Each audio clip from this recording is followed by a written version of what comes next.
ஆலயா cotton வேட்டிகள் ஷர்ட்டுகள் wedding celebration. காசாவில் போர் நிறுத்த ஒப்பந்தம் குறித்து விவாதிக்க ஹமாஸ் அரசியல் தலைவர்கள் கத்தார் தலைநகர் தோஹாவில் கூடியிருந்த நேரத்தில் இஸ்ரேல் போர் விமானங்கள் திடீரென கத்தாரில் ஹமாஸ் அலுவலகம் மீது நடத்திய வான்வழி தாக்குதல் பெரும் அதிர்ச்சியையும் கண்டனங்களையும் குவித்து வருகிறது.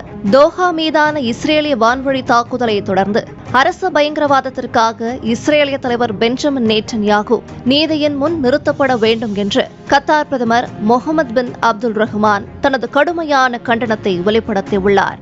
இஸ்ரேலிய படைகள் காசா பகுதியில் தொடர்ந்து குண்டுவீச்சு நடத்தி சில மாதங்களுக்கு முன்பு 70க்கும் மேற்பட்டோர் கொல்லப்பட்டனர்.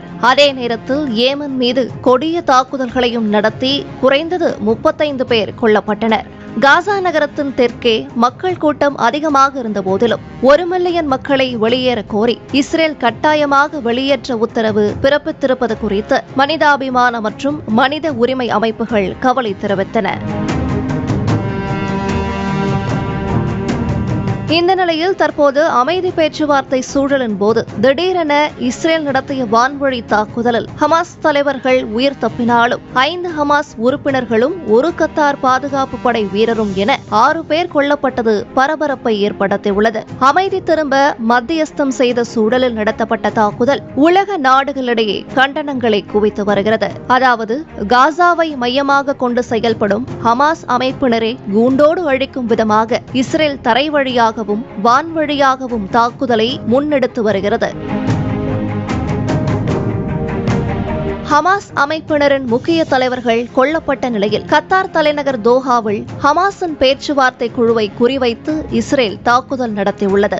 மேலும் இந்த தாக்குதல் பின்னணியில் அமெரிக்கா இருந்ததாகவும் செய்திகள் வெளியாகின. இந்த நிலையில் இந்த தாக்குதல் குறித்து கருத்து தெரிவித்துள்ள அமெரிக்க அதிபர் டொனால்டு டிரம்ப் கத்தார் மீது தாக்குதல் நடத்தும் முடிவு இஸ்ரேல் பிரதமர் பெஞ்சமின் நேட்டன்யாகுவால் எடுக்கப்பட்டது. அது எனது உத்தரவுப்படி நடத்தப்படவில்லை. கத்தார் மீதான ஒருதலைபட்சமான தாக்குதல் அமெரிக்காவின் நலனுக்கோ இஸ்ரேலின் நலனுக்கோ உதவாது என தெரிவித்துள்ளார்.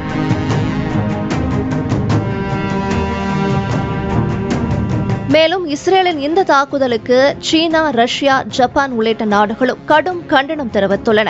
இதனிடையே இந்த விவகாரம் குறித்து ஐநா பாதுகாப்பு அவையின் அவசர கூட்டத்திலும் விவாதிக்கப்படும் என கூறப்படுகிறது. இந்த தாக்குதல் குறித்து இஸ்ரேலிய ஐநாவுக்கான இஸ்ரேல் தூதர் கூறும்போது இஸ்ரேலும் அமெரிக்காவும் ஒருங்கிணைந்து செயல்படக்கூடிய நாடுகள். அமெரிக்கா எங்களுக்கு நம்ப முடியாத ஆதரவை வழங்குகிறது. அதை பாராட்டுகிறோம். அதே நேரத்தில் சில சமயங்களில் நாங்கள் முடிவுகளை எடுத்து பிறகு அதனை அமெரிக்காவுக்கு தெரிவிக்கிறோம். நாங்கள் எப்போதும் அமெரிக்காவின் நலனுக்காக செயல்படுவதில்லை. இஸ்ரேல் நடத்தியது கத்தார் மீதான தாக்குதல் அல்ல, அது ஹமாஸ் மீதான தாக்குதல். இது தொடர்பாக இஸ்ரேல் எடுத்த முடிவு மிகவும் சரியானது என தெரிவித்துள்ளார். காசாவில் அமைதி திரும்பும் என எதிர்பார்க்கப்பட்ட நிலையில் இஸ்ரேலின் இந்த வான்வழி தாக்குதல் மீண்டும் பதட்டத்தை ஏற்படுத்தியுள்ளது. ஆலயா காட்டன் வேட்டிகள் ஷர்ட்டுகள் வெட்டிங் செலிப்ரேஷன்.